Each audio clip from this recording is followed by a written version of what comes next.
Barney starts his shift on the tram, and the vibe is literally just another manic Monday, but with way more security protocols. The announcer is yapping about safety while Barney just wants to get to his post. It is giving major foreshadowing energy because usually, when things are this calm, you know everything is about to get absolutely cooked. Barney finally gets off the tram and deals with these NPCs who are acting super weird.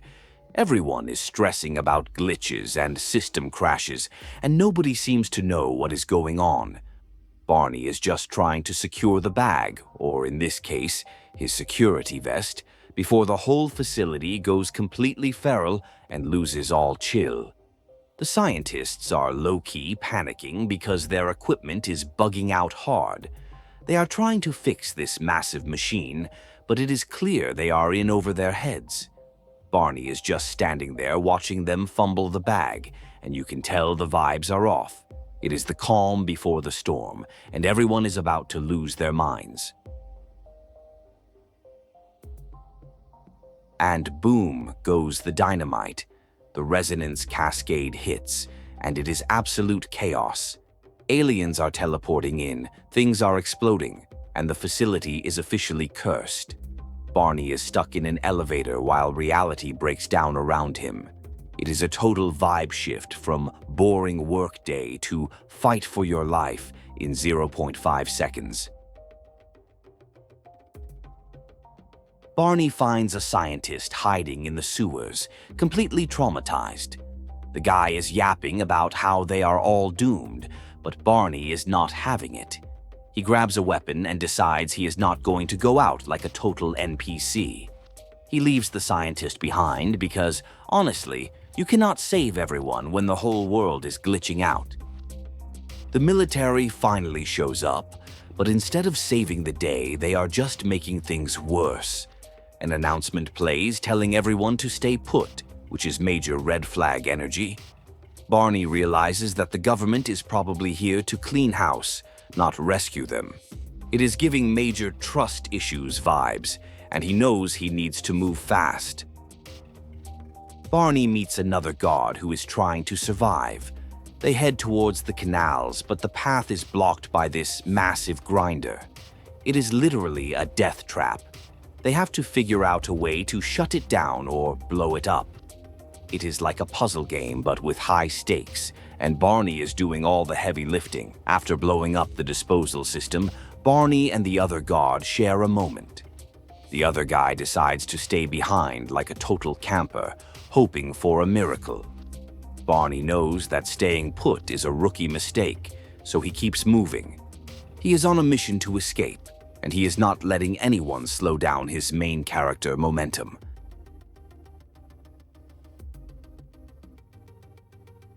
The military is actively hunting everyone down now. Barney is sneaking through the freight yard, taking out soldiers who are trying to silence the witnesses. It is intense, tactical gameplay vibes. He sees them loading bodies and realizes they are full-on scrubbing the timeline. He has to stay stealthy or he is going to get absolutely wrecked by these goons. Barney finds a dying scientist named Harold, who drops some major lore. Harold gives him a keycard and tells him to find Dr. Rosenberg. Apparently, Rosenberg has a secret plan to escape using teleportation. Harold passes away, and Barney realizes he is the only one who can pull this off. It is a classic chosen one moment, no cap. Barney links up with Otis and some other survivors. They are holding it down in the rail yard, but they need to find Rosenberg, who is being held captive. Otis is kind of a goober, eating candy bars while the world ends. But he is loyal. They squad up and prepare to raid the military outpost to get the doctor back. During the raid, Barney rescues a female scientist who gives him the clutch info on where Rosenberg is being held. It is like a side quest that unlocks the main path. She is terrified but thankful, and her intel confirms that the military is interrogating the science team. Barney knows he has to speedrun this rescue before it is too late. They find Rosenberg locked in a train car, looking absolutely defeated. Barney gets him out, and the doctor is shook that Harold didn't make it. Rosenberg confirms the teleportation plan is their only exit strategy. He is a bit of a boomer about it, but he realizes Barney is his best bet. They have to escort him back to safety without getting clapped. Back at the hideout, Rosenberg explains the situation. They need to get to the old prototype labs to use the teleporter. He warns Barney that it is going to be dangerous, and they might run into aliens. Barney is ready to risk it all for the biscuit. He boosts Rosenberg up a vent, and they start their journey to the secret lab. They arrive at the hidden entrance to the prototype labs. It is dusty and ancient, like nobody has been down there since the 80s. They have to break in, and it feels like exploring a haunted dungeon. The elevator ride down is long and awkward, giving them time to reflect on how messed up their day has been. The squad gets to the lab and starts powering up the old equipment. It requires 2 key cards, so Barney uses Harold's card to bypass security. It is a bittersweet moment, using a dead friend's access to save the team. The machines hum to life, and for the first time, there is a glimmer of hope that they might actually make it out. Rosenberg tells Barney he has to go to the border world, Zen, to align a device. Barney is the designated errand boy again, but he steps up. He enters the teleporter and gets yeeted across dimensions. One minute he is in a lab, the next he is on a floating island in space. The graphics are wild and the physics are broken. Barney finds an audio log from a scientist named Morgan. The guy sounds terrified, talking about being stuck there for days. He mentions how they underestimated the crystals and how everything went wrong. It adds so much context to the disaster. These scientists were messing with forces they didn't understand, and now everyone is paying the price. Another log reveals the scientists were arguing about naming the world Zen versus Crystallia. It is hilarious that even in a crisis, they were being petty about branding. Derringer, the speaker, sounds super arrogant, complaining about his colleagues. It shows the toxic work culture at Black Mesa, even before the aliens showed up to crash the party. Barney keeps finding logs from the past. Masterson talks about the new hazard suits and how uncomfortable they are. It is kind of funny hearing them complain about tight suits when Barney is literally fighting for his life in one.